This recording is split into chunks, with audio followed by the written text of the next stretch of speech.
ಅಸ್ಸಲಾಮು ಅಲೈಕಮ್, welcome back to my channel HR foods. ಹೇಗಿದ್ದೀರೆಲ್ಲರೂ? ಈ ಜ್ಯೂಸ್ ನೋಡಿದರೆ ಸಾಮಾನ್ಯ ಜ್ಯೂಸ್ ಅಂತ ಕಾಣ್ಬೋದು ನಿಮಗೆ ಅಲ್ವಾ, ಆದರೆ ಇದರ ರುಚಿ ಅಂತೂ ಸೂಪರ್. ಇದು ಏನು ಜ್ಯೂಸ್ ಅಂತ ಗೊತ್ತಾ ನಿಮಗೆ? ಈ ಉರಿ ಬಿಸಿಲಿಗೆ ತುಂಬಾ ಒಳ್ಳೆಯದಾಗ್ತದೆ ಕುಡಿಲಿಕ್ಕೆ. ಜಾಸ್ತಿ ಅಂದರೆ 2ರಿಂದ 3 ನಿಮಿಷ ಈ ಜ್ಯೂಸ್ ಮಾಡಲಿಕ್ಕೆ ಸಾಕು, ಅದಕ್ಕಿಂತ ಜಾಸ್ತಿ ಟೈಮ್ ಕೂಡ ಬೇಡ. ಹಾಗಾದರೆ ಹೇಗೆ ಮಾಡೋದಂತ ನೋಡುವ ಬನ್ನಿ. ಫಸ್ಟಿಗೆ ಇಲ್ಲಿ ಸ್ವಲ್ಪ ಬಿಂಬುಳಿಯನ್ನು ತಗೊಳ್ಬೇಕು. ಈ ಬಿಂಬುಳಿ ನನಗೆ ಗೊತ್ತಿದ್ದಾಗೆ ಮಾರ್ಕೆಟಲ್ಲಿ ಸಿಗೋದಿಲ್ಲ, ಹೆಚ್ಚಾಗಿ ಕೆಲವರ ಮನೇಲಿ ಇರ್ತದೆ. ಇದು ಒಂದು ಸೈಡಲ್ಲಿ, ಒಂದು ಮರದಲ್ಲಿ, ಒಂದು ಮೂಲೆಯಲ್ಲಿ ಇರ್ತದೆ ಹೆಚ್ಚಾಗಿ. ಇದು ಸೀಸನ್ ಇದು. ಇದನ್ನು ಈ ಕಪ್ಪೆಲ್ಲ ಉಂಟಲ್ಲ, ಇದನ್ನೆಲ್ಲ ತೆಗಿಬೇಕು, ಕ್ಲೀನ್ ಮಾಡಬೇಕು. ಕ್ಲೀನ್ ಮಾಡಿ ಇನ್ನೊಂದು ನೀರಲ್ಲಿ ವಾಶ್ ಮಾಡ್ಕೊಳ್ಬೇಕು. ನೋಡಿ, ನಾನಿಲ್ಲಿ ಮಾಡಿ ತಂದಿದ್ದೇನೆ, ನೀವು ನೋಡ್ತಾ ಇರ್ಬೋದು. ಇನ್ನಿದನ್ನು ಒಂದು ಮಿಕ್ಸಿ ಜಾರಿಗೆ ಹಾಕುವ. ತುಂಬಾ ಈಸಿ ಇದು ಮಾಡಲಿಕ್ಕೆ, ನೀವು ಒಂದು ಸಲ ಮಾಡಿ ನೋಡಿ, ನಿಮಗೇ ಗೊತ್ತಾಗ್ತದೆ. ಮಿಕ್ಸಿ ಜಾರಿಗೆ ಹಾಕುವ. ಆಮೇಲೆ ಇದಕ್ಕೆ ಒಂದು ತುಂಡು ಮುಳ್ಳು ಸೌತೆ ಕ್ಯೂಕಂಬರನ್ನು ಹಾಕುವ, ಮತ್ತು ಸ್ವಲ್ಪ ಜಾಗೆರಿ, ಬೆಲ್ಲ, ಸ್ವಲ್ಪ ಮೆಂಟ್, ಪುದೀನ.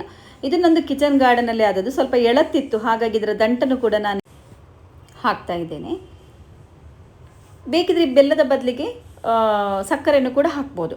ಒಂದು ತುಂಡು ಶುಂಠಿ, ಒಂದು ಕಾಯಿ ಮೆಣಸು, ಒಳ್ಳೆ ಖಾರ ಖಾರ ಮತ್ತು ಒಳ್ಳೆ ಫ್ಲೇವರಲ್ಲಿ ಬರ್ತದೆ ಈ ಜ್ಯೂಸು. ಇದನ್ನು ನೀರು ಹಾಕಿ ಗ್ರೈಂಡ್ ಮಾಡಬೇಕು. ಆಮೇಲೆ ಇದನ್ನು ಸ್ಟ್ರೈನ್ ಮಾಡಿಕೊಳ್ಳುವ. ನಿಮಗೆ ಚಿಲ್ಲಿ ಬೇಡಂದರೆ ಅದನ್ನು ಸ್ಕಿಪ್ ಮಾಡ್ಬೋದು, ಬೆಲ್ಲದ ಬದಲಿಗೆ ಶುಗರ್ ಕೂಡ ಹಾಕ್ಬೋದು. ಆದರೆ ಈ ಬೆಲ್ಲ ಹಾಕಿದರೆ ಉಂಟಲ್ವ, ಇದರ ಟೇಸ್ಟೇ ನೆಕ್ಸ್ಟ್ ಲೆವೆಲ್. ಓಕೆ, ಅಡಿಪೊಲಿ ಅಂತ ಹೇಳ್ತಾರಲ್ಲ, ಆ ರೀತಿ ಇರ್ತದೆ. ಈಗ ನೋಡಿ, ಎಲ್ಲ ಸ್ಟ್ರೈನ್ ಮಾಡಿ ಆಯಿತು. ನೀರೆಷ್ಟು ಬೇಕು ನೋಡಿಕೊಂಡು ನಾವಿಲ್ಲಿ ಹಾಕ್ಕೊಳ್ಬೋದು. ಇನ್ನೂ ಒಂದು ಗ್ಲಾಸಿಗೆ ಹಾಕುವ. ಯಾರು ಬಂದರೂ ಫಟಾಫಟಾಗಿ ಮಾಡ್ಬೋದು. ಹಾಗೆಯೇ ನಮ್ಮ ಮನೆಗೆ ಈಗ ನಾವೇ ಎಲ್ಲಾದರೂ ಹೋಗಿ ಬಂದರೆ ಈ ಉರಿ ಬಿಸಿಲಿಗೆ ಒಂದು ಸಲ ಈ ಬಿಂಬುಳಿ ಅಂತೂ ಮನೇಲಿದ್ರೆ ರಪಕ್ಕ ಮಾಡ್ಕೊಳ್ಬೋದು. ತುಂಬಾ ಈಸಿ ನೋಡಿ, ಏನೂ ಕಷ್ಟ ಇಲ್ಲ. ಇದಕ್ಕೆ ಸ್ವಲ್ಪ ಐಸ್ ಕ್ಯೂಬನ್ನು ಕೂಡ ಹಾಕುವ, ಒಳ್ಳೆ ಚಿಲ್ಡಾಗಿರ್ತದೆ. ನೋಡಿ, ರೆಡಿ ಆಯ್ತಲ್ವ? ನಿಮಗೆ ನನ್ನ ಈ ರೆಸಿಪಿ ಇಷ್ಟ ಆಯ್ತಂದರೆ ಲೈಕ್ ಮಾಡಿ, ಶೇರ್ ಮಾಡಿ, ಫ್ಯಾಮಿಲಿ ಫ್ರೆಂಡ್ಸ್ ಜೊತೆ ಎಲ್ಲ. ಹಾಗೆಯೇ ನನ್ನ ಚಾನಲ್ಗೆ ಹೊಸಬರಾಗಿದ್ದರೆ ಸಬ್ಸ್ಕ್ರೈಬ್ ಮಾಡೋದನ್ನು ಮರಿಬೇಡಿ. ಇದನ್ನು ಒಂದು ಸಲ ಮಾಡಿ ನೋಡಿ. ಓಕೆ, ಬಾಯ್.